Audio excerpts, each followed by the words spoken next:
الحمد لله رب العالمين والصلاة والسلام على خير خلقه محمد وعلى آله وصحبه أجمعين. مونږ لوی عنوان ورکړی و چې د اسلامي عقایدو په اړه اخلاق، بیا هم دا لوی عنوان په فرعي عنوانونو وویشو او داسې مو ویل چې الف الله تعالی په وړاندې اخلاق په دې رابطه مفصله خبره وشوه او ګران محصلین ورباندې پوه شول.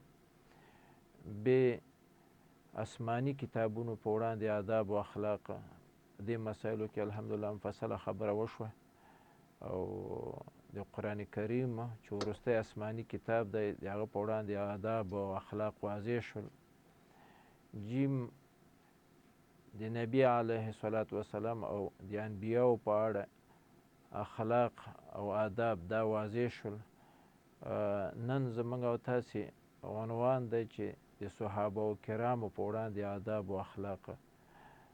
صحابه کرام هغه څوک دي چې نبي علیه الصلاة وسلام یې په ژوند کې کتلی او نبي علیه الصلاة وسلام باندې ایمان راوړی دی، دې ته صحابي وایي.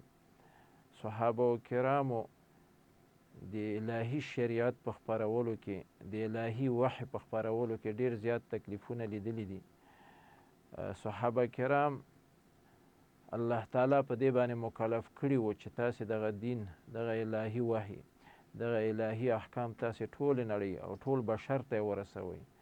د خلکو عقیدې تغییر کړئ، د خلکو عقیدو کې مثبت او ایجابي بدلون راولئ.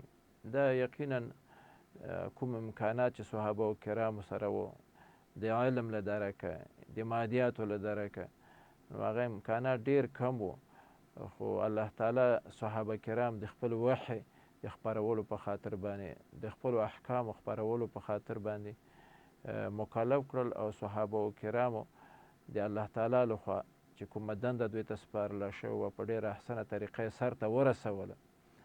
که چیرې د نبي علیه الصلاة وسلام صحابه و کرامو د نبي علیه الصلاة وسلام حمایه نه وه کړې او الهي وحی یې ټول بشر ته نه و خپور کړی او ټولې نړۍ کې د الهي وحی چې قرآن کریم دی او د نبي علیه الصلاة وسلام احادیث دي، د دې په خپرولو کې صحابه و کرامو قربانۍ نه وې ورکړې، غفلت یې کړی و. تاسې یقین وکړئ چې بشر به د لوی خیر نه چې د دنیا او آخرت نیکبختي یوازې په الهي وحی کې نغښتې ده، نو د لوی خیر نه به محروم پاتې و. نو ځکه د صحابه و کرامو دغه اخلاص چې کړی، دا قربانۍ چې کړي او نن چې مسلمانان موجود دي او د قرآن کریم او د نبوي احادیثو نه د دنیا او آخرت د نیکبخته کېدلو په خاطر باندې استفاده کوي، دغه ټول د صحابه و کرامو برکت ده او د هغوی د قربانۍ او د اخلاص برکت ده.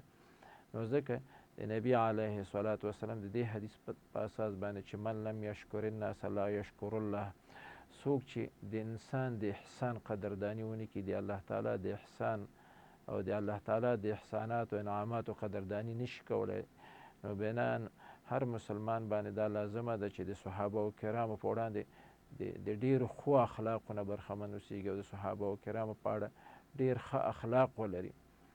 البته قرآن کریم کې او نبوي احادیثو کې د صحابه و کرامو ډېر زیات فضیلت بیان شوی دی او یوازینی علت د فضیلت او غوروالی دا ده چې صحابه و کرامو د دین په خپرولو کې، د الهي وحی په خپرولو کې ډېره زیاته قرباني ورکړې. تاسې یقین وکړئ چې د هر صحابي هغه ژوند سړی وګوري او د دین سره د هغه اخلاص وګوري او په خپل ژوند کې د هغه عملي دین وګوري، نو په دې باندې به پوه شي چې دا د الله تعالی یو غوره مخلوق و، یو بهترین مخلوق ده چې د ځمکې په سر باندې پیدا کړی و. نو لپاره دی چې د نبي علیه الصلاة وسلام په حدیث باندې عمل شو اوسېږي او په دې شرعي حکم باندې عمل شو اوسېږي. هر مسلمان باید د صحابه و کرامو په رابطه د خاصو اخلاقو نه برخمن اوسېږي او د صحابه و کرامو په وړاندې کمال ښه اخلاق مراعات کړي. الله تعالی په قرآن عظیم شان کې فرمایي والسابقون الاولون من المهاجرین والانصار والذین اتبعوهم بإحسان رضي الله عنهم ورضوا عنه وأعد لهم جنات تجري تحتها الأنهار خالدين فيها أبدا ذلك الفوز العظيم.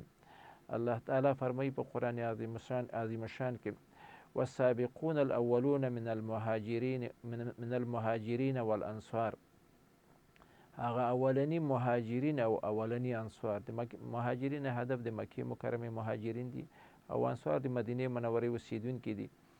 اولنی مهاجرین او انصار او هغه کسانو چې د دوی پیروي کړې ده، د دوی نیکه پیروي کړې ده، د دوی په پل باندې پل ایښی. رضی الله عنهم، الله تعالی د دوی نه راضي ده. وردو عنه، او دوی د الله تعالی نه راضي دي. یو چا په رابطه دی، یوې ډلې په رابطه دی، یو مجموعې دی، یو ګروپ په رابطه چې الله تعالی په قرآن عظیم شان کې وفرمایي چې زه د هغو صحابه کرامو نه چې مهاجرین دي او یا انصار دي او اولني مهاجرین او اولني انصار دي او کومو کسانو چې د دوی پیروي کړې ده، دوی هم د دوی لاره اختیاره کړې ده، الله تعالی فرمایي زه د هغوی نه راضي یم او هغوی زما نه راضي دي. واعد لهم جنات، الله تعالی فرمایي چې ما دوی لپاره جنتونه تیار کړي دي، تجري تحتها الانهار، د جنتونو لاندې ویالې بهیږي، خالدین فیها، همیش دپاره دوی په دې جنتونو کې اوسیږي، ابدا د همیش دپاره او ابد لپاره. ذلک الفوز العظیم، دا ډېره لویه کامیابي ده چې د نبي علیه الصلاة وسلام صحابه کرامو ته ور په برخه شوې. دغه انعام او جایزه چې الله تعالی ورکړې دا د صحابه کرامو د قربانیو په برکت الله تعالی د خپل دین د خپرولو یو وسیله ګرځولي. نو ځکه الله تعالی په قرآن عظیم شان کې په ډېرو قرآني آیتونو کې د صحابه کرامو صفت ذکر کړی، د هغوی غوروالی او فضیلت یې بیان کړی دی چې د هغې له جملې نه همدغه یو قرآني آیت و چې ما ګرانو محصلینو ته یادونه ترېنه وکړله. همدارنګه نبي علیه الصلاة وسلام په ګڼو ګڼو قرآني نبوي احادیثو کې د صحابه کرامو فضیلت بیان کړی دی او انشاءالله په ترتیب سره به یې وایو. نو اولنی نه ده، اولنی اخلاق چې باید مسلمان د صحابه کرامو په وړاندې ولري او د ښو اخلاقو نه برخمن اوسېږي، هغه دا ده چې د نبي علیه الصلاة وسلام ټولو صحابه کرامو سره باید مینه ولرو، یو هم ترېنه مستثنا نه کړو. د الف نه تر یا پورې چې نوم یې صحابي ده، مسلمان باید د هغه په وړاندې د احترام نه برخمن اوسېږي او هغه سره مینه ولري، هغه سره محبت ولري او هغه ورباندې ګران اوسېږي. نو دا زموږ او تاسې اولنی نه د اولنی خلق شو، اولنی ښه خلق شو چې د نبي علیه الصلاة وسلام د ټولو صحابه کرامو په رابطه باید موږ ولرو. نبی علیه الصلاة وسلام په یو حدیث شریف فرمایي چې الله الله فی اصحابی، الله الله فی اصحابی، الله الله اتقوا الله اتقوا الله فی اصحابی. زما د الله تعالی نه وډار شئ، د الله تعالی نه وډار شئ زما د صحابو پاک له. ګورئ څومره په تاکید سره نبي علیه الصلاة وسلام مهرباني کړې. تاسې د الله تعالی نه وډار شئ، د الله تعالی نه وډار شئ زما د صحابه کرامو په اړه. بیا فرمایي چې الله الله فی اصحابی، بیا وایي چې الله تعالی نه وډار شئ، د الله تعالی نه وډار شئ فی اصحابی زما د صحابه کرام په اړه. زما صحابه کرامو ته چې کوم حق ده، د احترام کوم حق تاسې باندې لري، د کوم ادب د کوم ښو اخلاقو حق در باندې لري، د هغې په رابطه د الله تعالی نه وډار شئ، د هغوی په مقابل کې د بد اخلاقۍ نه ځان وساتئ او د هغوی په مقابل کې د ښو اخلاقو نه برخمن شئ. لا تتخذوهم غرضا بعدي، نبی علیه الصلاة وسلام فرمایي زما نه وروسته، زما د مرګ نه وروسته تاسو صحابه کرام د خپلو بدو خبرو هدف مه ګرځوئ چې تا فلانی صحابي داسې ده، فلانی صحابي داسې ده. تاسې زما یوه صحابي پسې بدې مه وایئ. فمن احبهم، څوک چې زما صحابه کرامو سره مینه لري، محبت لري، فبحبي احبهم، دا په دې وجه باندې چې دغه سړی ما سره مینه او محبت لري ځکه زما صحابه کرامو سره مینه او محبت لري. ومن ابغضهم فببغض ابغضهم، او څوک چې زما صحابه کرامو سره بغض کوي، دا په دې وجه زما صحابه کرامو سره بغض کوي چې دغه سړی ما سره بغض لري، نو ځکه زما د صحابه کرامو سره بغض کوي. ومن آذاهم فقد آذاني، او څوک چې زما صحابه کرامو ته اذیت رسوي، تکلیف رسوي، او هغوی ته اذیت او تکلیف رسول صحابه کرام ته دا ده چې مثلا د هغه په رابطه داسې یوه خبره وکړي چې د هغوی د شان سره مناسبه نه اوسېږي. نو نبي علیه السلام فرمایي چې ومن آذاهم فقد آذاني، څوک چې صحابه کرامو ته اذیت رسوي، تکلیف رسوي، د هغه په رابطه بده خبره کوي، دا په حقیقت کې ما ته تکلیف رسوي، ما پسې بده خبره کوي. ومن آذاني فقد آذى الله، او څوک چې ما پسې بده خبره کوي، ما ته تکلیف رسوي، فقد آذى الله، دا په حقیقت کې الله تعالی ته تکلیف رسوي، الله تعالی پسې بده خبره کوي. ومن آذى الله، او څوک چې الله تعالی ته تکلیف رسوي او الله تعالی پسې بده خبره کوي، یوشک ان یأخذه، دا خبره یقیني ده چې دغه سړی به الله تعالی نیسي او هلاکوي او تباه کوي به یې. د نه دا معلومه شوه چې موږ او تاسو باید د صحابه کرامو، ټولو صحابه کرامو سره باید مینه ولرو او هغوی نه د هغوی احترام وکړو، د هغوی په اړه باید موږ او تاسو د بشپړ ښو اخلاقو نه برخمن اوسېږو، د بشپړو اسلامي اخلاقو نه برخمن اوسېږو.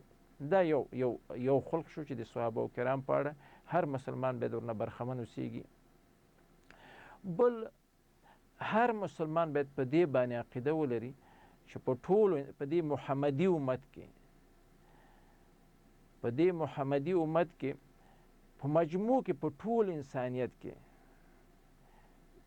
د وروسته د انبیاوو نه غوره خلق هغه د نبي علیه الصلاة والسلام دي. هر مسلمان باید دا عقیده ولري چې وروسته د انبیاوو نه او وروسته د نبي علیه الصلاة والسلام نه د انسانانو کې ښه خلک هغه نبي علیه الصلاة والسلام صحابه کرام دي. رسول علیه الصلاة والسلام په یو حدیث شریف فرمایي لا تسبوا اصحابي فإن أحدكم لو أنفق مثل أحد ما بلغ مد أحدهم ولا نصيفه. رسول علیه الصلاة والسلام فرمایي لا تسبوا اصحابي، تاسو زما صحابه کرامو پسې بد رد مه وایئ، زما صحابه کرامو پسې بدې خبرې مه کوئ.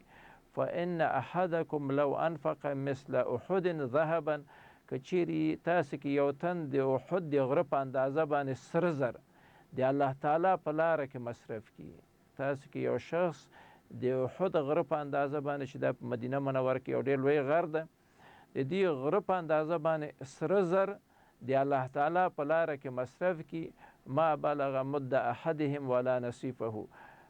کوم صحابي چې یوه لپه سره زر د الله تعالی په لاره کې یا نیمه لپه سره زر د الله تعالی په لاره کې مصرف کړي اوسېږي، د هغه اجر ته تاسو دغه یو د احد د غره په اندازه باندې ستاسو دغه نیک کار او دغه صدقه او لګښت چې کړی دی الله تعالی په لاره کې د هغه اجر ته نشي رسېدلی. ځکه صحابه کرام دا د لویو ایمانونو برخمن او د ډېر سختو حالاتو کې د الهي وحي او د اسلامي شریعت او د اسلامي دین د هغه ساتنه کړې، هغه کې قربانۍ ورکړي دي. نو ځکه نبي علیه الصلاة والسلام فرمایي چې د هغوی اخلاص او د هغوی قربانۍ دا د نورو خلکو سره نشي برابرېدلی. هر مسلمان باید دا عقیده ولري چې د نبي علیه الصلاة والسلام صحابه کرام دا غوره خلک دي او غوره خلک وګڼي. علاوه له دې نه بل حدیث شریف کې نبي علیه الصلاة والسلام فرمایي خیر القرون قرني ثم الذين يلونهم ثم الذين يلونهم. په قرنونو کې، په پیړیو کې، په نسلونو کې بهترین نسل، غوره نسل هغه زما نسل دی، یعنې د صحابه کرامو، د صحابه کرامو عصر ده، د هغه زمانه ده. بعد هغې نه د تابعین زمانه ده او بعد هغې نه تبع تابعین. هغه شخص، هغه خلک چې صحابي کتلي هغې د تابعین وایي، هغه څوک چې تابعي کتلي هغې ته تبع تابعین وایي. نو نبي علیه الصلاة والسلام په دې حدیث شریف کې ویلی چې بهترین د خلکو او بهترین د زمانې او بهترین د وخت هغه زما زمانه ده، خیر القرون قرني. نو دا چې نبي علیه الصلاة والسلام صحابه کرام په خیر القرون کې زیږېدلي او د الهي دین نصرت یې کړی دی، نو بناءً هر مسلمان باید په دې عقیده باندې اوسېږي چې صحابه کرام د نورو انسانانو نه غوره دي، د نورو خلکو نه غوره دي او د هغوی نه فضیلت لري او د هغوی نه بهتره دي. دا د صحابه کرامو په اړه بل ښه خلق شو، بل اسلامي خلق شو.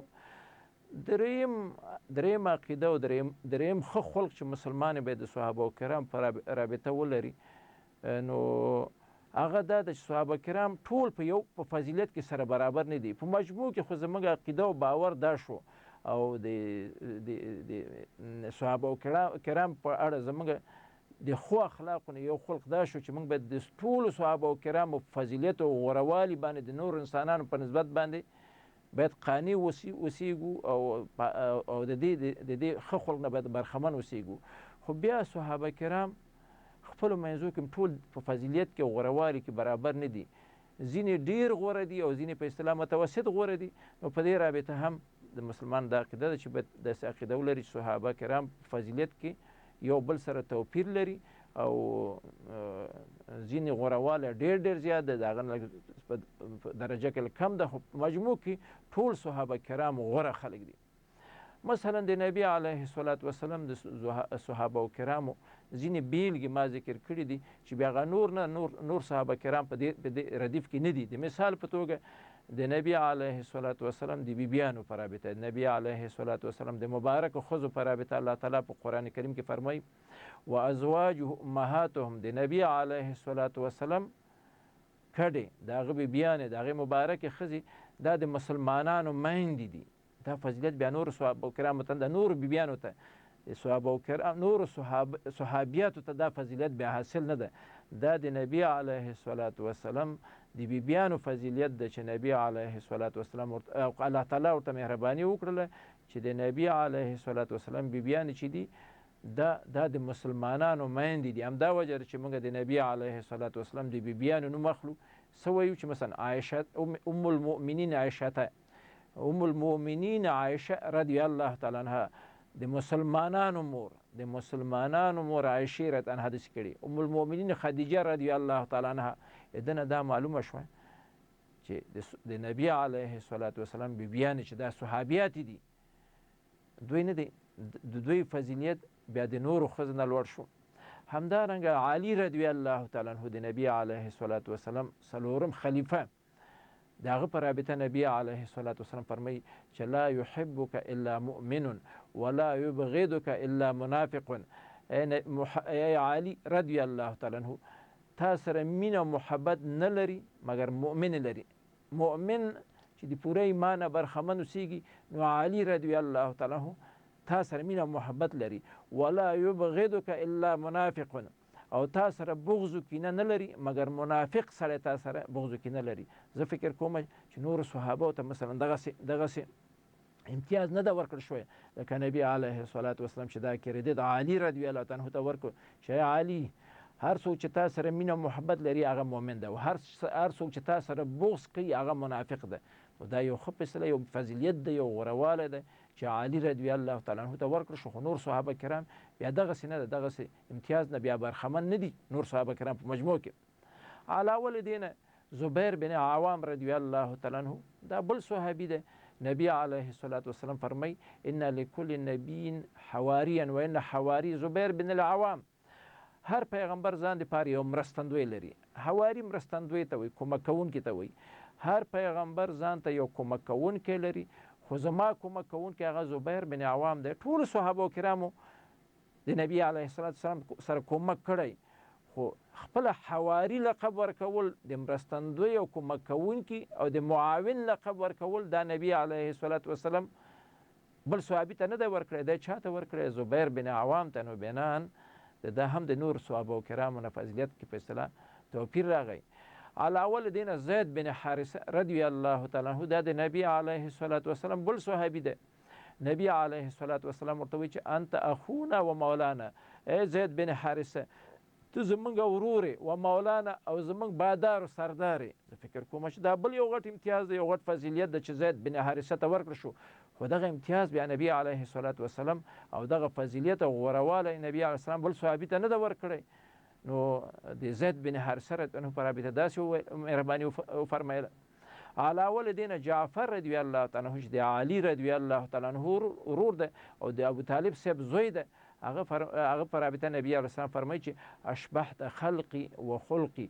ای جعفر بن ابي طالبه، ته ما سره په خلق کې ما سره په سیرت کې او صورت کې بره ستا قواره زما قوارې سره مشابهت لري او ستا اخلاق زما د اخلاق سره شباهت لري.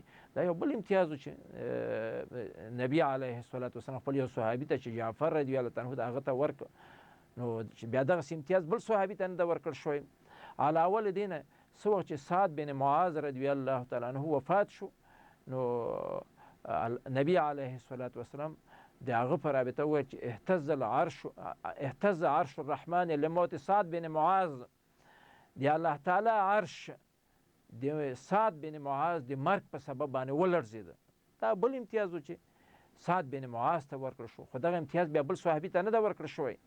علاوه له دې نه نبی علیه الصلاة والسلام ابو عبیده بن جراح رضی الله تعالی عنه ته فرمی لكل أمة أمين وأمين هذه الأمة أبو عبیده بن جراح. هر امت ځان دپاره یو امین لري، امانتدار لري، خو د دې امت امین د محمدي امت امین ابو عبیده بن جراح ده. ګورئ صحابه کرام ټول امین امنا و، ټول امینان و، خو ولې د امتیاز نبی علیه الصلاة والسلام ابو عبیده بن جراح ته ورکړه؟ د په خاطر باندې چې د هغه غوروالی او فضیلت په نورو صحابه کرامو باندې ثابت کړي. نو د نه دا معلومه شوه چې صحابه کرام دا ټول غوره دي، ټول غوره انسانان دي. په ټولو انسانانو کې بهترین قرن، بهترین نسل هغه د صحابه کرامو نسل ده. خو بیا خپلو منځو کې صحابه کرام په فضیلت کې او غوروالي کې توپیر لري، فرق لري، لکه مخکې ما یادونه ګرانو محصلینو ته وکړله. بله مهمه عقیده د مسلمانانو دا ده چې مسلمانان باید دا عقیده ولري چې په صحابه کرامو کې خو توپیر په فضیلت کې راغی، بیا په ټولو کې په فضیلت کې وړاندې اول نمبر هغه ابوبکر رضی الله تعالی عنه ده، دویم نمبر چې ده هغه عمر رضی الله تعالی عنه ده، دریم نمبر عثمان رضی الله تعالی عنه او څلورم نمبر علی رضی الله تعالی عنه ده. دا زموږ تاسو عقیده ده او هر مسلمان باید په دې عقیده باندې اوسیږي. امام شافعي رحمه الله هغه فرمایي چې اجمع الصحابة واتباعهم على افضلية ابي بکر ثم عمر ثم عثمان ثم علی.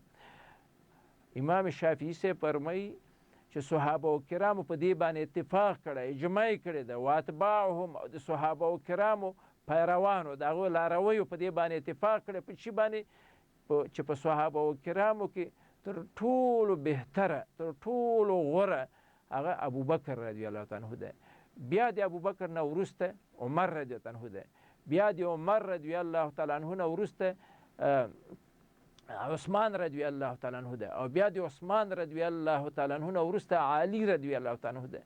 ځینې مثالونه مې تاسو ځینې دلایل ذکر کړي لپاره دی چې ګران محصلین په دې رابطه پوهه زیاته شي او د دې څلورو وړ صحابه کرامو هغه فضیلت چې په نورو صحابه کرامو یې لري، نو په نورو انسانانو یې لري، باید څه دلایل ورته موجود اوسیږي. خپل عبدالله بن عمر رضی الله عنه دی، حضرت عمر رضی الله تعالی عنه زوی عبدالله رضی الله عنه وی كنا نقول ونبي عليه الصلاة والسلام حي. منګه ویل نبی علیه السلام ژوندی و، موږ به دا خبره کوله چې په صحابه کرامو کې تر ټوله غوره ابوبکر ده، بیا عمر ده، بیا عثمان ده، بیا علی ده. نبی علیه الصلاة والسلام ته دا خبره ورسېدله، نبی علیه الصلاة والسلام ته دا خبره ورسېدله، فلم ينکرها. نبی علیه السلام دا خبره منع نه کړله چې یاره تاسو دا خبره مه کوئ. دنه دا معلومه شوه چې د نبی علیه الصلاة والسلام تایید هم دې خبرې سره و چې په صحابه کرامو کې غوره عمر، اول ابوبکر، بیا عمر، بیا عثمان او بیا علی ده. خپله د علی رضی الله تعالی عنه زوی محمد رضی الله تعالی عنه هغه وایي چې ما د خپل پلار نه پوښتنه وکړه، علی رضی الله تعالی عنه ما پوښتنه وکړله چې په صحابه کرامو کې غوره صحابي د فضیلت نه چې ډېر ډېر برخمند هغه څوک ده؟ نو هغه راته ویلې چې ابوبکر. وی بیا مې ترېنه پوښتنه وکړه چې د ابوبکر نه وروسته څوک الله تعالی ته ډېر نږدې ده، د لوی فضیلت نه برخمند ده؟ هغه ویلې چې عمر. دا د خپله د علي رضی الله عنه د زوی خبره ده چې ما د علي رضی الله تعالی عنه نه پوښتنه وکړله. امام ابن حجر هغه وایي چې د نبی علیه د عمر د علي رضی الله تعالی عنه دغه قول دا په 80 سندونو باندې د علي رضی الله تعالی عنه نه ثابت شوی دی. یو صحابي راغلی ده چې نبي او علي رضی الله عنه دا خبره کړې. 80 سندونو دا تایید کړي چې علي رضی الله تعالی عنه هم دا خبره کړې خپل زوی ته. بېلابېل سندونه، یو سند نه ده، مختلف سندونه چې فلاني صحابي دا خبر روایت کړي چې علي رضی الله تعالی عنه زوی د علي رضی الله عنه پوښتنه وکړله او علي رضی الله تعالی عنه هم دغه ځواب ورکړ. دنه دا معلومه شوه چې خپله د علي رضی الله تعالی عنه او د علي رضی الله تعالی عنه د زوی هم دغه نظر و چې په صحابه کرامو کې تر ټوله غوره ابوبکر، بیا عمر، بیا عثمان، بیا علي رضی الله تعالی عنه هم دي. خپل علي رضی الله تعالی عنه د کوفې د مسجد په منبر باندې ناست و، خلکو ته یې وویل چې خلکو ته یې وفرمیل لا اوتي بأحد يفضلني على أبي بكر وعمر إلا جلدته هذا المفتري. که چیرې ما ته یو نفر راوستلی شي چې هغه ما د ابوبکر او د عمر نه غوره وګڼي، ما ته داسې یو نفر راوښودل شي چې ابوبکر او عمر نه ما غوره وګڼي، نو هغه ته به زه د افترا حد ورکړم، په درو به یې ووهمه. د افترا د حد په وجه باندې چې د افترا کړي، دروغ یې ویلي دي، نو د مفتري لکه د مفتري په شکل باندې زه به دا په درو باندې ووهمه. دنه دا معلومه شوه چې خپل علي رضی الله تعالی عنه د کوفې په مسجد کې په منبر باندې ناسته او دا خبره په منبر کې کوي چې ما ته که هغه څوک راوستل شي چې ما د ابوبکر او د عمر نه غوره ګڼي، نو زه به دغه شخص د افترا په حد باندې ووهمه او په درو باندې به یې ووهمه. دنه دا معلومه شوه چې په صحابه کرامو کې تر ټولو غوره ابوبکر، بیا عمر، بیا عثمان او بیا علي رضی الله تعالی عنهم دي. البته د دغه کومو خبرو چې ما یادونه وکړله سندونه ما په چپټر کې ذکر کړي دي او الحمدلله د سندونو په رابطه ما مخکې یادونه وکړه چې ابن حجر وایي چې 80 سندونو باندې د علي رضی الله تعالی عنه دا قول ثابت ده. الحمدلله دا زموږ او تاسو نن د مسلمانانو دا عقیده ده او دا باید زموږ باور او ایمان وسیږي. بل عنوان چې موږ لرو هغه دا ده چې علماو کرامو په وړاندې اخلاق، علماو کرامو هم د الهي وحي په خپرولو کې او د الهي وحي په ساتنه کې ډېرې قربانۍ ورکړي او الله تعالی د قرآن کریم او د نبوي احادیثو د خپرولو یو وسیله ګرځولې. الله تعالی د قرآن کریم او نبوي احادیثو د ساتنې یو وسیله ګرځولې. نو په دې وجه باندې مسلمانانو باید دا عقیده وسیږي او دا باید باور وسیږي چې د علماو کرامو په وړاندې د ښو اخلاق باید برخمن وي. نو که چیرې علماء کرام نه وای د نبي علیه الصلاة والسلام او د صحابه کرامو نه وروسته، نو بیا به په قرآن کریم کې او نبوي احادیثو کې خامخا د اسلام د دښمنانو لخوا تحریف و تغییر رامنځته شوی وای او د دین قرآني آیاتونه او د نبوي احادیثو غلط تعبیرونه به کېدل او خلک به د قرآن کریم او نبوي احادیثو په مفهوم د هغه په تفسیر او د هغه په توضیح بیان باندې نه پوهېدل. نو دغه قرآن کریم او نبوي احادیث چې تر اوسه پورې زموږ او تاسو مخکې دي او موږ د خپل ژوند د کامیابۍ په خاطر باندې، د دنیا او آخرت د کامیابۍ په خاطر باندې د قرآن کریم او د نبوي احادیثو په رڼا کې ناستو، دا د علماو کرامو د هلو ځلو د هغوی د قربانۍ او د هغوی د اخلاص نتیجه ده. نو هر مسلمان باید د علماو کرامو سره مینه ولري، د هغوی سره محبت ولري او د هغوی په وړاندې د ښو اخلاقو نه برخمن اوسیږي. دا چې د کومو ښو اخلاقو نه برخمن اوسیږي بیا په دې رابطه به د دې موضوع په آخره کې خبرې کوم. فقط قرآني آیتونه او نبوي احادیث د علماو ډیر فضیلت او ډیر غوروالی ثابتوي او د علماو کرامو فضیلت په رابطه او د هغه د غوره والي په رابطه یې ډېر څه ویلي دي. تاسې که قرآني آیتونه وګورئ، د نبي علیه الصلاة وسلام احادیث وګورئ، د دوی غوروالی او د دوی فضیلت یوازې په دې باندې علماو کرامو ته ورکړل شوی چې دوی واقعا د دین په خپرولو کې، د الهي وحي په خپرولو کې، د دین د احکامو په ساتنه کې، د الهي وحي په ساتنه کې الله تعالی وسیله جوړ کړي دی او دوی ډېره غټه قرباني ورکړې په هر عصر کې. د نبي علیه الصلاة وسلام د عصر نه نیولې تر ننه پورې او د نن تر قیامته پورې، نو دا چې مثلا دوی دغسې یوه شاهکاري کړې ده، یوه قرباني کړې ده، نو په ده وجه باندې قرآن کریم کې هم د دوی ډېر زیات فضیلت بیان شوی دی او د نبي علیه الصلاة وسلام په احادیثو کې هم زیات فضیلت بیان شوی دی. دغه فضیلتونه یې موږ د قرآن کریم او نبوي احادیثو په رڼا کې بیانوو. بعد د هغې نه په دې رابطه خبره کوو چې د علماو کرامو په وړاندې باید موږ او تاسې د کومو اخلاقو نه برخمن اوسیږو، په دې رابطه خبره کوو. نو اول الله تعالی په قرآن عظیم شان کې فرمایي چې انما یخشى الله من عباده العلماء، د الله تعالی په بندګانو کې د الله تعالی نه چې ویریږي هغه علما دي. د الله تعالی ډېر بندګان به د الله تعالی نه ویریږي، خو الله تعالی فرمایي چې د الله تعالی په بندګانو کې چې د الله تعالی نه ډېر ویریږي هغه علما کرام دي. دا یو خاص نه، یو خاص کریډټ ده، یو خاص غوروالی ده، فضیلت ده چې الله تعالی علماو کرامو ته په برخه کړی. علاوه له دې نه په بل قرآني آیات کې الله تعالی فرمایي قل هل یستوي الذین یعلمون والذین لا یعلمون. محمد علیه الصلاة وسلام ته دې خلکو ته ووایه چې هغه کسان چې علم لري د هغه کسانو سره چې علم نه لري دواړه سره برابر دي. دا په هېڅ صورت سره برابر نه دي. هدف مو دا ده چې خلک هم په دې باندې پوهېږي. نو بناً کوم کسان چې برابر نه دي هغه غوره دي او فضیلت خاوندان دي، دا یو خاص امتیاز ده او خاص فضیلت ده چې ورته ورکړل شوی ده. نو بناً په غوروالي باندې باید هر شخص قانع اوسیږي او هر شخص باید په دې باندې معتقد اوسیږي. دا دوه قرآني آیتونه وو چې د بیلګې په توګه او د مثال په توګه مې ګرانو محصلینو ته وړاندې کړه او ذکر مې کړه.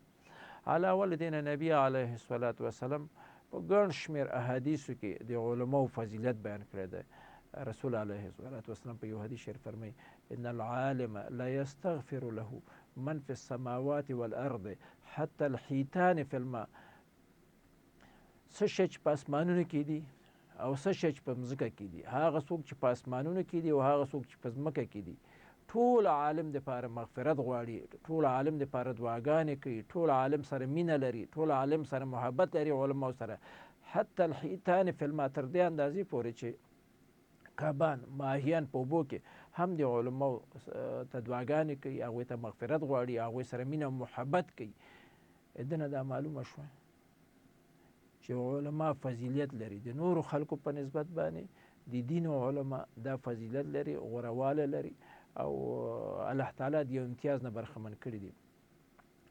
علاوه له دې نه نبي علیه الصلاة وسلام په یو حدیث شریف فرمایي چې ان العلماء ورثة الانبیاء، علما د پیغمبرانو وارثین دي، د پیغمبرانو ځای ناستي دي، د هغوی د پیغمبرانو معاونین دي او د هغوی دنده سرته رسوي. دا یو بل نه ده، یو بل امتیاز شو.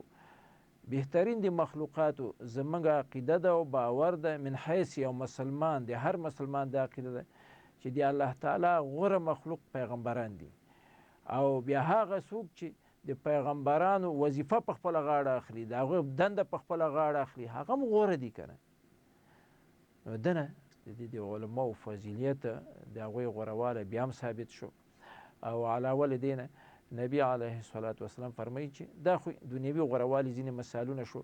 رسول علیه الصلاة وسلام فرمایي چې یشفع یوم القیامة ثلاثة، د قیامت په ورځ درې قسمه خلک دي چې شفاعت به کوي. الله تعالی ته به ورځي او عرض به کوي چې الله تعالی دغه ګناهګار بنده چې دوزخ ته روان ده زما شفاعت د دې په رابطه قبول کړه. یشفع یوم القیامة ثلاثة، درې ډله خلک دي، درې قسمه خلک دي، درې نوع خلک دي چې الله تعالی ته به عرض کوي چې د ګناهګارانو شفاعت به کوي او د هغه په رابطه به سفارش کوي چې دا جنت ته ویسي دوزخ نه خلاص کړي. نو دغه درې ډلې څوک دي؟ الانبیا او پیغمبران دي یوه، ثم العلماء بیا علما دي، او بیا ثم الشهداء او بیا شهیدان دي. ته ځان سره فکر وکړه دا څومره غټ یو امتیاز ورکړل شو ورته چې د قیامت په ورځ باندې به خپله خو جنت ته ځي، خو د نورو ګناهګارانو سفارش به هم الله تعالی ته کوي. دنه دا معلومه شوه چې واقعا عالم دی او فضیلت نه برخمن دی، د غوروالي نه برخمن دی. رسول علیه الصلاة والسلام په بل حدیث شریف فرمایي من یرید الله به خیرا یفقهه فی الدین، چاته چې الله تعالی د ګټې رسولو اراده وکړي، چاته چې الله تعالی د لوی ګټې رسولو اراده وکړي. ګوره خیر دغه دې کې مبالغه ده، النفع الکثیر، ډېرې زیاتې ګټې. چاته چې الله تعالی د ډېرې زیاتې ګټې رسونې اراده وکړي نو هغه په دین باندې پوهېږي، په دین باندې څوک پوه شي هغه عالم شو. نو عالم دپاره الله تعالی د ګټې رسونې اراده کړې ده. الله تعالی غوښتي چې یو چاته خیر ورسوي نو د هغه نه عالم جوړ کړي. نو دنه دا معلومه شوه چې یقینا علما د فضیلت نه برخمن دي. او علاوه له دې نه نبي علیه الصلاة والسلام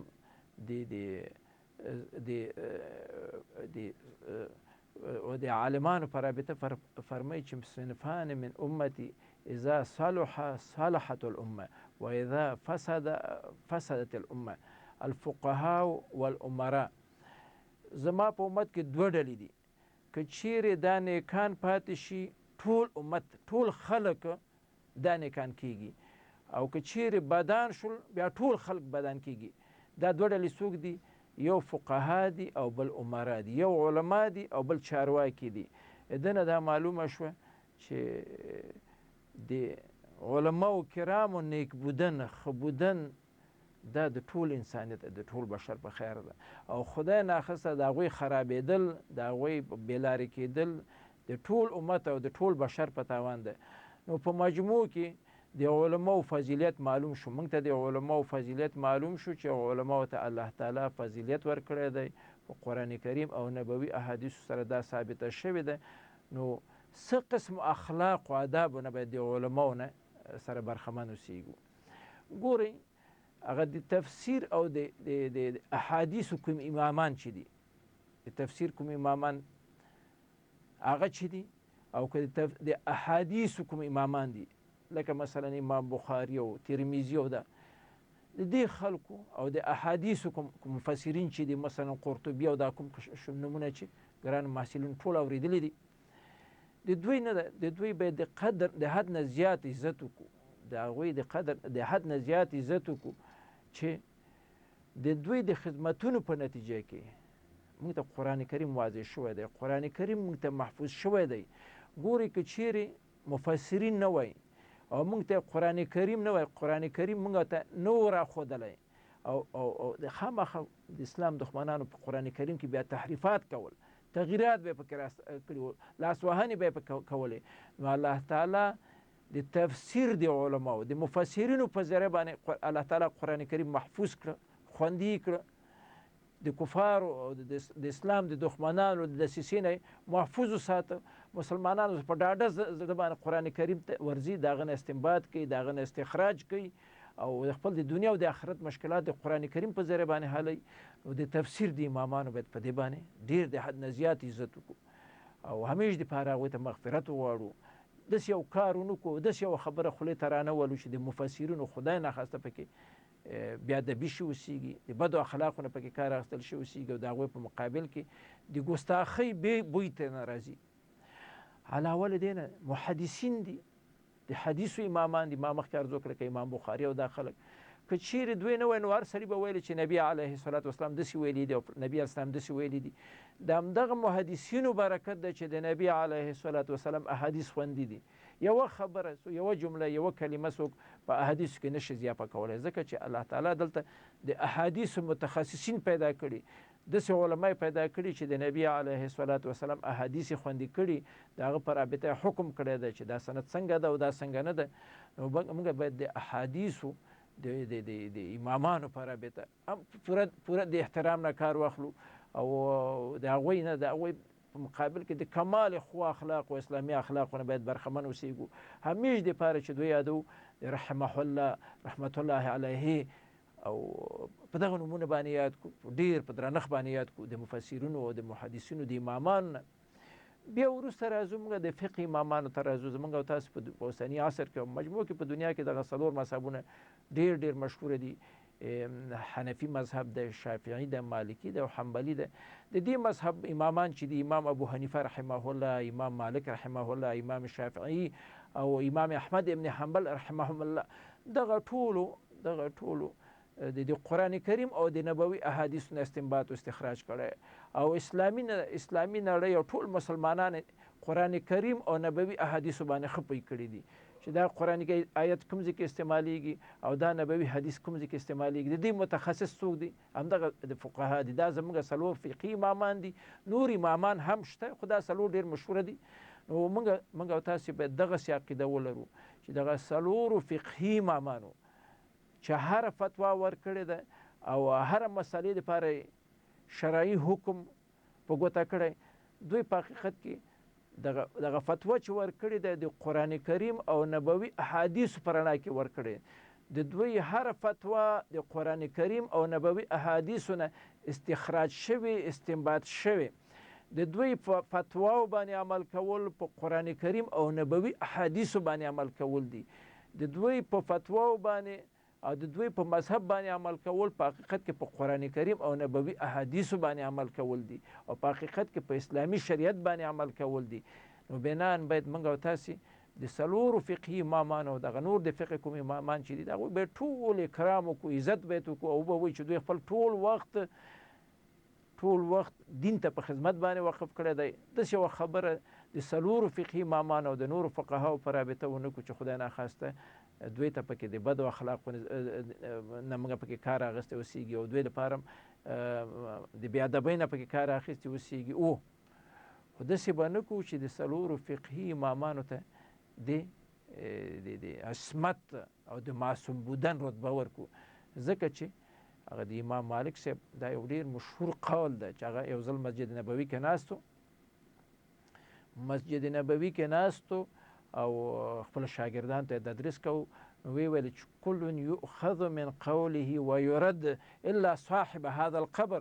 مسجد نبوي کې د شاګردانو ته ناسته وایي چې د هر شخص ځینې خبرې اخیستلی کېږي، ځینې خبرې منل کېږي او ځینې نه منل کېږي الا صاحب هذا القبر. یو د دې قبر خاوند د نبي علیه الصلاة والسلام مبارک قبر ته اشاره وکړله چې دې قبر د خاوند نه پرته چې دې خبره د ردېدلو نه ده. نو د هر شخص خبره هغه د ردېدلو هم ده او د اخیستلو هم ده. نو که چیرې فرضاً د څلورو فقهي امامانو یا د بل کوم فقیه نه داسې یوه خبره چې هغه د شریعت د مقاصدو سره ټکر ولري، هغه د قرآن کریم سره خدای ناخواسته ټکر ولري یا د نبي علیه الصلاة والسلام د احادیث سره خدای ناخواسته ټکر ولري، بیا به موږ شی کوو، بیا به موږ د فقه د امام دغه څلور مذهبونه چې د دې د امامانو یا بل فقیه بیا به د فتوا باندې عمل نه کوو، بیا به موږ په احادیث باندې عمل کوو، هغه شرعي نص باندې عمل کوو.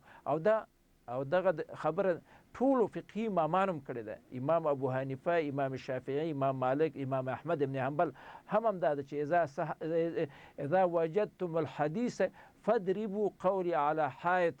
تاسو چې وخت حدیث ولیده او نو تاسو زما خبره په دیوال باندې ما ووهئ او زما خبره ما منئ، ما خبره ما اخلئ.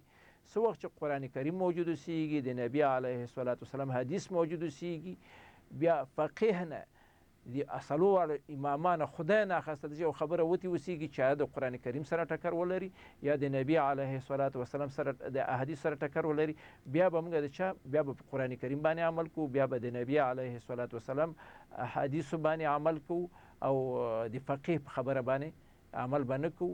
ځکه چې ما مخکې عرض وکړ چې امام مالک چې هغه خپله د یو مذهب امام د هغه هم دا خبره کوي او څلورو د مذهبونو ټول امامانو څلورو دا خبره کړې ده چې څه وخت نص پیدا شي، قرآن پیدا شي، حدیث پیدا شي او زما خبره د قرآن کریم او نبوي احادیث سره په ټکر کې واقع شي، بیا زما خبره مه منئ او په قرآن او حدیث باندې تاسې عمل وکړئ.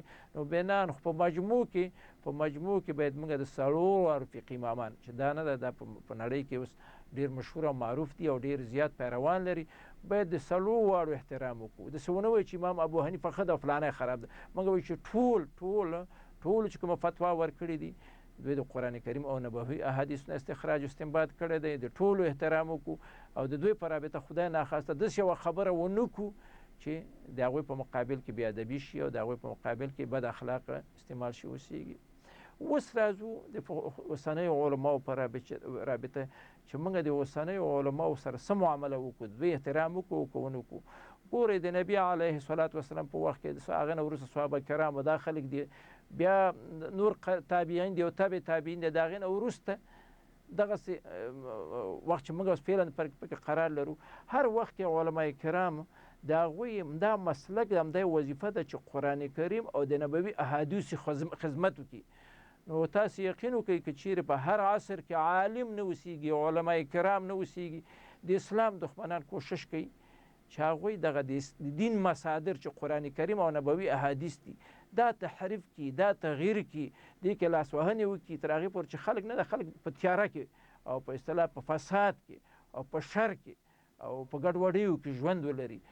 خپله قرآن کریم او نبوي احادیث دا د بشر دپاره رحمت ده. الله تعالی فرمایي وما ارسلناک الا رحمة للعالمین. ای نبی علیه الصلاة وسلام ته د ټول بشر لپاره رحمت یې. قرآن کریم ته د بشر دپاره رحمت ده. د نبی علیه الصلاة وسلام احادیث دا د بشر لپاره رحمت ده. اوس پیغمبران نشته، صحابه کرام نشته، تابعین نشته، تبع تابعین نشته، څوک به د دین حمایه کوي؟ د دین متخصصین خو همدغه علما کرام دي. قرآن کریم ته څوک وړاندې کېږي، څوک مقابله کوي؟ عالم مقابله کوي. د نبی علیه الصلاة وسلام په حدیثو کې یوه جمله زیاتوي، څوک مقابله کوي؟ عالم مقابله کوي. نو بنان موږ باید د اوسني عصر علماو ډېر زیات اکرام وکړو، ډېر زیات احترام یې وکړو. زه دا د علماو سر نه مینځم چې علما ټول سل په سلو کې پاک دي. شته لکه څرنګه چې په اصطلاح د ټولنې په نورو طبقو کې رنګارنګ خلک شته. د مثال په توګه ډاکټر صاحبان دي، انجینران دي، یا مثلا نور زراعت دانان او حقوق دانان دا خلک دي. دوی کې ښه خلک هم شته، بد هم. همدارنګه په علماو کرامو کې ښه خلک هم شته او بد هم شته. ښه خلک چې اوسېږي د هغوی اکرام بیا زموږ عقیده دا ده چې د هغوی باید عزت وکړو، اکرام یې وکړو، احترام یې وکړو او په هغو دلایلو په اساس باندې چې ما مخکې ترې یادونه وکړله. خو خدای ناخواسته چې دوی که کوم بېلاره اوسېږي، بدعمله اوسېږي، نو هغوی ته توصیه وشي چې و مولوي صاحب و د دین عالمه تا ته الله تعالی دغسې یو غټ مقام درکړی، دغه کوم عمل چې ته کوې دا د شریعت د اساساتو سره په ټکر کې ده. نو بناً بیا دا زموږ واجبه وظیفه ده. خپله د عالم اکرام هم دغه ده چې ته عالم ته په ډېر حکیمانه شکل باندې په ډېر احترام باندې ورته عرض وکړي او ورته مشوره ورته ورکړي چې جناب مولوي صاحب، جناب د دین عالمه، جناب مفسره، جناب محدثه، دغه خبره چې تا کړې ده، دغه فتوا چې تا ورکړې ده، یا دغه فعل چې ته کوې دا د قرآن کریم سره په اصطلاح منافي ده، دا د نبی علیه الصلاة وسلام سره د احادیث سره منافي ده. نو ته څه شی وکړه؟ ته د یو عالم په حیث باندې ته باید د خپل عمل ته د خبرې تر زر دقت وکړي، تج نظر پکې وکړي. نو زه فکر کوم دا د علماو سره ښه اخلاق هم دغه دي په اوسني عصر کې. داسې به نه کوي چې مسجد کې پاڅېږي چې فلانی مولوي صاحب داسې ده، فلانی مفسر داسې ده، فلانی محدث داسې ده. دا فکر کوم چې د هغو نصوص سره چې ما مخکې ورته یادونه وکړله دا د هغه سره منافي ده. هغه دپاره باید په ډېر حکمت باندې، په ډېر په اصطلاح په کمال احترام باندې تر هغې پورې چې متوجه شي ورسره. نو نبي علیه الصلاة وسلام فرمایي چې په امت کې دوه ډلې دي، که دا ښه اوسېږي ټول خلک ښه کېږي او که دا خراب اوسېږي ټول خلک خرابېږي. دغه دوه ډلې چې دي، یو علما دي او بل چارواکي دي.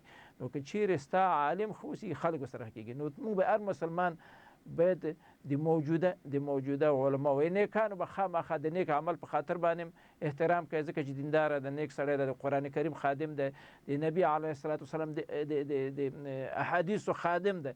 خامخا به اکرام کوي، عزت به کوي، خدمت به کوي او هر قسم کومک د چې ورسره وسه کېږي، مادي کومک، معنوي کومک، د په خاطر باندې چې هغه خپل ژوند بیا د دین په خدمت په خاطر باندې وقف کړي او د دین د خپراوي په خاطر باندې د دین د اصلي مصادرو د ساتنې په خاطر باندې د اسلام د دښمنانو د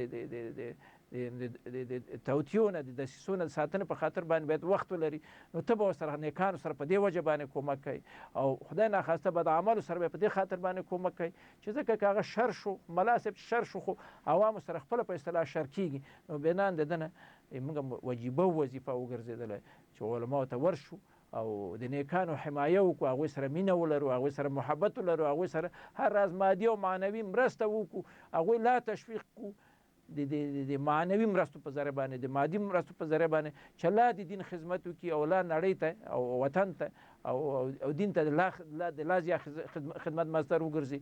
خو که څوک خدای ناخواسته دوی کې بېلاره اوسېږي هغه سمې لارې ته توجیه کړو او ورته وایي چې من حیث یو عالم ستانه دغسې عمل او د ستانه دغسې یوې خبرې توقع نه اوسېږي، نو په ده وجه باندې که چیرې موږ خپل علماو په رابطه دغسې نه ده دغسې یو دریځ موقف غوره کړه، بیا به موږ د علماو کرام په وړاندې چې کوم اخلاق دي ښه اخلاق دي اسلامي اخلاق دي او د هغه نه به برخمنه اوسېږو. متاسفانه زموږ تاسو په ټولنه کې د علماو کرامو څنګه چې د مناسبه ده او کوم مقام و منزلت چې اسلام او شریعت ورته ورکړی د هغه نه ده ورکړی.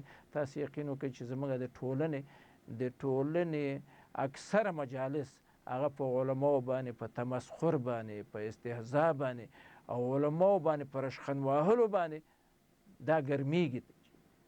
یو ملا او داسې یو ملا دا خپله دغه ملا نصرالدین دغه زموږ تاسو په ټولنه کې د ملا نصرالدین خبرې کېږي او د هغه قصې کېږي، دا په حقیقت کې دا د اسلام د دښمنانو یوه توطیه ده خپله د دین د دیني علومو د زده کړې په اصطلاح په مقابل کې یو خنډ جوړول دي چې یاره که چیرې د دین عالم عزتمند شي دین ورسره عزتمند کړي، چې دین عزتمند شي خلک ټول دین طرف ته منډه کوي. خو که چیرې د دین اهل چې هغه علما دي هغه په اصطلاح سپک شي دین سپکېږي، چې دین سپک شو خلک بیا د دین نه فاصله نیسي، نو دا په حقیقت کې یوه توطیه ده یوه دسیسه ده د خپله د ملا نصرالدین په نوم باندې چې دا په حقیقت کې ملا خپله نصرالدین نه ده. نصرالدین که دا یو چاته چې ملا ویل کېږي هغه سره څوک ذاتي دښمني نه لري او څوک چې ملا تمسخر کوي هغه سره ذاتي دغه نه لري دښمني څوک نه لري، خو څه وخت چې دغه سړي دین زده کړه او خلکو ته ښه لاره ښیي او د بدو لارو نه یې منې کوي بیا دې ته ملا نوم کېږي، بیا وایي چې ملا او داسې یې وکړه او داسې یې وکړه داسې زه فکر کوم دا یو ډېره خطرناکه خبره ده. امام احمد ابن حنبل صاحب وایي چې د علماو غوښه دا په زهر لړل شوې ده. امام احمد ابن حنبل چې د حنبلي مذهب مشر ده د هغه امام د هغه وایي چې د علماو غوښه په زهرو لړل شوې ده. هدف مو د غوښې نه غیبت کول دي.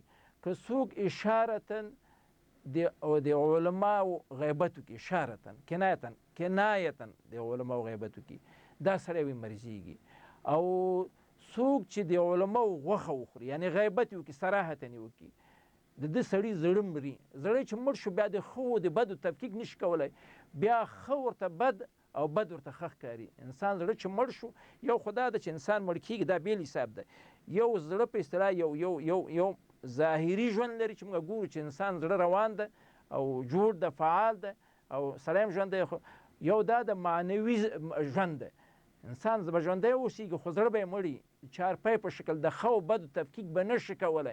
نو بنان څه وخت چې د علماو غوښه چا وخوړله یعنې غیبت یې وکړه د هغه زړه مري چې زړه یې مړ شو بیا حلال و حرام نه پېژني بیا ښه او بد نه پېژني. تاسو یقین وکړئ کومو کسانو چې شریعت پسې وروسته په شرعي احکامو پسې ملنډې شروع کړي او تمسخر او استهزا شروع کړې ده دوی اول ملایانو پسې نښتي دي د دین علماو پسې رشخند شروع کړی. تاسې وګورئ هغه څوک چې وروسته شرعي احکامو پورې چې په شریعت کې حدود دا ظلم ده، په شریعت کې حجاب ظلم ده، په شریعت کې دا شی په اصطلاح د اوسني عصر سره مطابقت نه لري، دا خلک دا په دین پر په اصطلاح تمسخر کول دي. دا څوک چې دغسې د دین په یو حکم باندې په مجموع کې په دیني احکام باندې تمسخر کوي دا سړی خو کافر ګرځي، دا خو د اسلامي امت نه وځي. نو بناء هغه څوک چې کافران شوي دي مخکې له دې نه چې په اصطلاح په اسلامي احکام باندې تمسخر او استهزا وکړي اول علماو پسې نه ده، اول قدم کې علماو پسې تمسخر او استهزاء شروع کړې ده او بعد د هغې نه چې ورته زمینه مساعده شي بیا د دیني احکام پسې خبره شروع کوي. دین د هر حکم په رابطه هغه وایي چې دا د دې وخت او د زمان سره مناسبت نه لري، دا وخت دې وخت باید تطبیق نشي. د نبي علیه السلام په وخت کې تطبیق کېدل په هغه وخت مناسب ورته صحابه کرام خو اوس د تطبیق وړ نه دي. نو زه فکر کوم چې د علماو سره د کمال خو اخلاقونه د کمال اسلامي اخلاقونه کار اخیستل دا د هر مسلمان وجیبه ده، وظیفه ده او علما د هغوی اکرام پکار ده او د علماو عزت پکار ده او بېلاره عالم ته هغه ته توصیه پکار ده او هغه ښه توجیه کول پکار دي چې هغه دغه خپل نه ده، هغه خپل بېلارتوب پرېږدي او څنګه چې د مثلا یو پاک مسلک ته د نسبت کېږي باید هماغسې د عمل هم پاک اوسېږي، د اقوال هم پاک اوسېږي. والسلام علیکم ورحمة الله وبرکاته.